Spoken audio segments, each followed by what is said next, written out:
हांव कॉमेडियन जॉयल.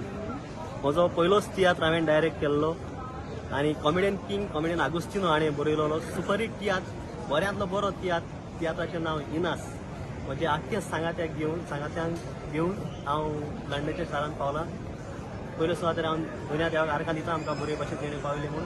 तशेंच आमचो स्पॉन्सर जो वाले ताका हांव काजलाची कॉलेक्टान दिव बरें करूं म्हणटा.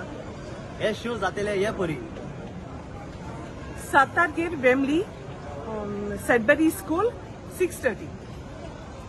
फेदरस्टोन साउथ हॉल 2 शो जातले हे पोरी दनपारच्या 2 आणि सेकंड शो सांजेच्या 6 वरांक. तेच परी 10 तारखेर सोमारा दीस स्विंडन मेगा हॉल हांगासर शो जातलो सांजच्या 5:30 वरांक. आता तुम्ही म्हणटले स्विंडन सोमरा दिसा कित्याक काय म्हणून. तुम्ही सगळं जाणात स्विंडन 8 तारखेर आमचो शो जावपाचो आसलो पूण तेच गोवा डे. सो जायते स्विंडनचे गोंयकार आमकां विचारतात बाबा स्विंडन आमकां शो कित्याक ना. तर आमी एक रिस्क घेवन हो सोमरा दिसा शो घातला. मागता सकट गोंयकारा कडेन जे कोण तियात्र मोगी आसा तो सोमरा दिसा 10 तारखेर मेगा हॉलान स्विंडन शो आसा सांजेच्या 5:30 वरांक. तो येवन पळोवचो. तियात्राचें नांव